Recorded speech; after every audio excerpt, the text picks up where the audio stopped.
Father చాలా మందికి అప్పులు ఇవ్వడం జరిగింది. వాళ్ళ ఫాదర్ బేసిక్గా ఫైనాన్స్ బిజినెస్ చేస్తుంటారు. రీసెంట్గా ఒక ఇల్లు కట్టుకోవడానికి కూడా తను కొంత అప్పులు చేయడం జరిగింది. పాత వాళ్ళు ఎవరైతే అప్పులు తీసుకున్నారో వాటి సకాలంలో చెల్లించకపోవడంతో తను కొంచెము స్ట్రాంగ్ లాంగ్వేజ్ వాడడము, అలానే వాళ్ళని తిట్టడము, బెదిరించడము, సివిల్ కోర్టుకు వెళ్తామని స్ట్రెస్ చేయడము జరుగుతుంది.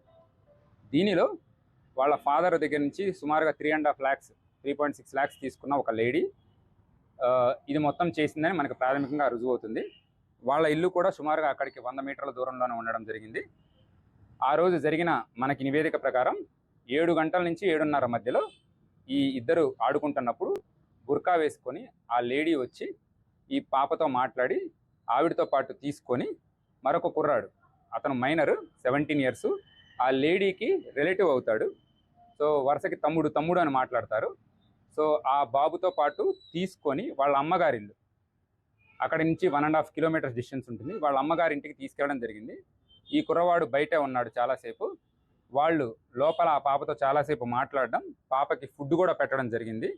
ఇది జరిగిన తర్వాత ఆవిడకున్న కోపం మొత్తం ఆ పాప మీద చూపించడము, అక్కడే నోరు అరుస్తుందనే ఉద్దేశంతో నోరు ముక్కు నొక్కేసేసి చంపడం జరిగిందనేది కూడా మనకు ప్రాథమికంగా తెలుస్తుంది.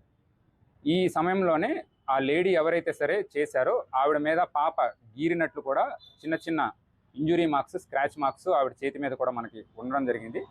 అలానే ఎవరైతే ఈ మైనర్ బాలుడు తనతో పాటు ఉన్నాడో తను బయట వెయిట్ చేయడం జరుగుతుంది. ఈ పాప చనిపోయిన తర్వాత ఆ పాపని భుజాల మీద వేసుకొని కిందకు వచ్చేసి ఇమీడియట్గా మనం సమ్మర్ వాటర్ స్టోరేజ్ ట్యాంక్కి వెళ్ళిపోదాము, అక్కడ పడేసి వస్తే మనకి ఎటువంటి ప్రాబ్లం రాదు, పాప మనం చేశామనే రుజువులు కూడా ఉండవు అని చెప్పేసేసి ఆ బాలుడికి ఎవరైతే మైనర్ ఉన్నాడో తనకి చెప్పేసేసి అక్కడి నుంచి బైక్లో పాపని మధ్యలో పెట్టేసుకొని సమ్మర్ వాటర్ స్టోరేజ్ ట్యాంక్ పైకి బైక్తో వెళ్ళి అక్కడి నుంచి కొన్ని స్టెప్స్ దిగి రాళ్ళంతా ఉంటే అక్కడ దిగేసి ఒకళ్ళు చేతులు ఒకళ్ళు కాళ్ళు పట్టుకొని పాపని విసిరేయడం జరిగింది. సో దీనికి సంబంధించి మనకి ఎవరైతే ఉన్నారో ఆ లేడీ, వాళ్ళ మదరు అండ్ ఈ బాబు, వీళ్ళ ముగ్గురు మన కస్టడీలో ఉన్నారు. ఇంకా దీని మీద దర్యాప్తు కొనసాగుతూనే ఉంది. ఇందులో ఎవరైతే ఈ మైనర్ ఉన్నాడో తను కంప్లీట్గా కన్ఫెస్ చేయడం జరిగింది. అండ్ దీంతో పాటు దానికి సంబంధించిన వీడియో ఆధారాలు కూడా మేము సేకరించాము. ఇదంతా కూడా కోర్టు ముందు ప్రొడ్యూస్ చేసేసి వీళ్ళకి రిమాండ్ చేసి అలానే దీనిలో శిక్ష కంప్లీట్గా వచ్చేలాగా మేము అన్ని రకాల చర్యలు తీసుకుంటామని ఇందు మూలంగా చెప్పడం జరుగుతుంది. Thank you.